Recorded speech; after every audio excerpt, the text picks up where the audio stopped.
ओम शांति। 1 मार्च 2021। बाबा की मीठी मीठी मुरली का सार सुनने से पहले बाबा की याद में बैठते हैं। आज बाबा बोले हैं, मीठे बच्चे, तुम्हें आपस में बहुत रूहानी स्नेह से रहना है, कभी भी मतभेद में नहीं आना है। तुम्हें आपस में बहुत रूहानी स्नेह से रहना है, कभी भी मतभेद में नहीं आना है। प्रश्न, हर एक ब्राह्मण बच्चे को अपने दिल से कौन सी बात पूछनी चाहिए? हर एक ब्राह्मण बच्चे को अपने दिल से कौन सी बात पूछनी चाहिए? उत्तर, अपने दिल से पूछो, मैं ईश्वर की दिल पर चढ़ा हुआ हूँ। मेरे में देवी गुणों की धारणा कहाँ तक हुई है? मैं ब्राह्मण ईश्वरीय सर्विस में बाधा तो नहीं डालता? सदा श्रीखंड रहता हूँ। हमारी आपस में एक मत है। मैं सदा श्रीमत का पालन करता हूँ। गीत है भोलेनाथ से निराला। तुम बच्चे हो ईश्वरी संप्रदाय, आगे थे आसुरी संप्रदाय। आसुरी संप्रदाय को यह पता ही नहीं है कि भोलानाथ किसको कहा जाता है। यह भी नहीं जानते कि शिव और शंकर अलग अलग हैं। वह शंकर देवता है, शिव बाप है। कुछ भी नहीं जानते हैं। अब तुम हो ईश्वरी संप्रदाय अथवा ईश्वरीय फैमिली, वह है आसुरी फैमिली रावण की। कितना फर्क है। अभी तुम ईश्वरी फैमिली में ईश्वर द्वारा सीख रहे हो कि 1-2 में रूहानी प्यार कैसे होना चाहिए। 1-2 में ब्राह्मण कुल में यह रूहानी प्यार यहाँ ही भरना है। जिनका पूरा प्यार नहीं होगा, पूरा पद भी नहीं पाएंगे। वहाँ तो है ही एक धर्म एक राज्य, आपस में कोई झगड़ा नहीं होता। यहाँ तो राजा ही है नहीं। ब्राह्मण में भी देह अभिमान होने के कारण मतभेद में आ जाते हैं। ऐसे मतभेद में आने वाले सजाए खाकर फिर पास होंगे। फिर वहाँ एक धर्म में रहते हैं तो वहाँ शांति रहती है। अब उस तरफ है आसुरी संप्रदाय, वहाँ आसुरी फैमिली टाइप, यहाँ है ईश्वरी फैमिली टाइप।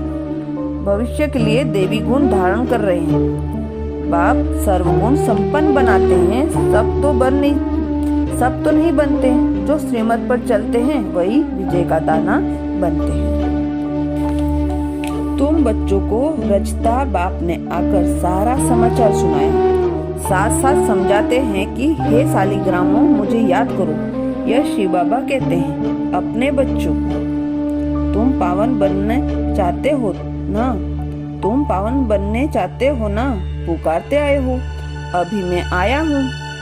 शिव बाबा आते ही हैं भारत को फिर से शिवालय बनाने। रावण ने वेश्यालय बनाया है। खुद ही गाते हैं कि हम पतित विशेष हैं। भारत सतयुग में संपूर्ण निर्विकारी था। निर्विकारी देवताओं को विकारी मनुष्य पूजते हैं, फिर निर्विकारी ही विकारी बनते हैं। यह किसी को पता नहीं। पूज्य तो निर्विकारी थे, फिर पुजारी विकारी बने हैं। तब तो बुलाते हैं, हे पतित पावन आओ, आकर निर्विकारी बनाओ। बाप कहते हैं यह अंतिम जन्म तुम पवित्र बनो। माँ में कम याद करो तो तुम्हारे पाप कट जाएंगे और तुम तमोप्रधान से सतोप्रधान देवता बन जाएंगे।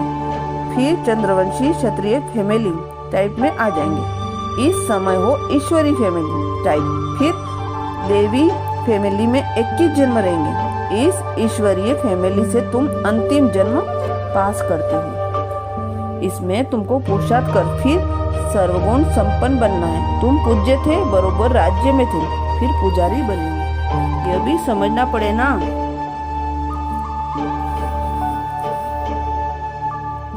बाप कहते हैं कल्प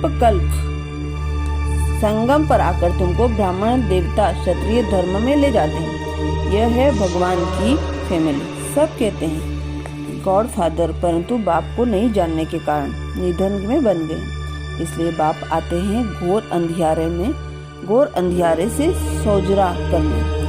अब स्वर्ग स्थापन हो रहा है। तुम बच्चे पढ़ रहे हो, देवी गुण धारण कर रहे हो, यह भी मालूम होना चाहिए। शिव जयंती मनाते हैं। शिव जयंती के बाद फिर क्या होगा?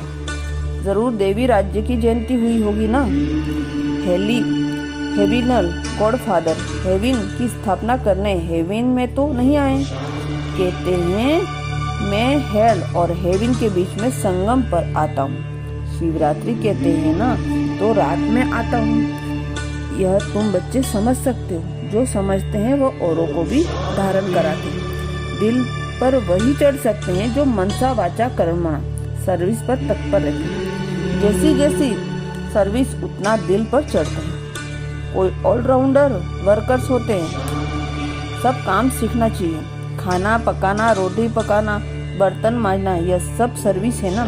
बाप की याद है फर्स्ट। उनकी याद से ही विकर्म विनाश होते हैं। यहाँ का वर्षा मिला हुआ है, वहाँ सर्वगुण संपन्न रहते हैं, यथा राजा रानी तथा प्रजा। दुख की कोई बात नहीं। इस समय सब नरकवासी, सबकी उतरती कला, फिर अभी चढ़ती कला होगी।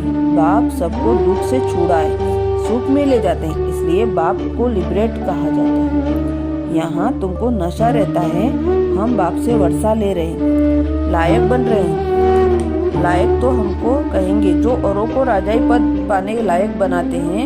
यह भी बाबा ने समझा। पढ़ने वाले तो बहुत आएंगे, ऐसे नहीं कि 84 जन्म लेंगे तो थोड़ा पढ़ेंगे, वह देरी से आएंगे तो जन्म भी कम होंगे।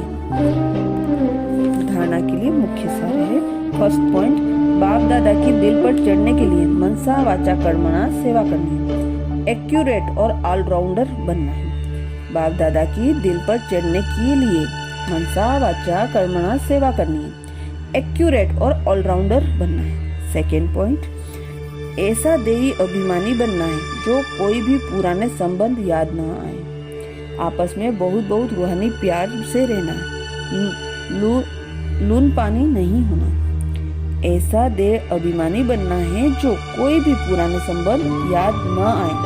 आपस में बहुत बहुत रूहानी प्यार से रहना है। लून पानी नहीं होना। वरदान, सदा साथ के अनुभव द्वारा मेहनत की अविद्या करने वाले अति इंद्रिय सुख व आनंद स्वरूप। सदा साथ के अनुभव द्वारा मेहनत की अविद्या करने वाले अति इंद्रिय सुख व आनंद स्वरूप। डिटेल में बाबा कह रहे हैं, जैसा बच्चा अगर बाप की गोद में है तो उसे थकावट नहीं होती। अपने पाँव से चले तो थकेगा भी, रोएगा भी। यहाँ भी आप बच्चे बाप की गोद में बैठे हुए चल रहे हो। जरा भी मेहनत व मुश्किल का अनुभव नहीं।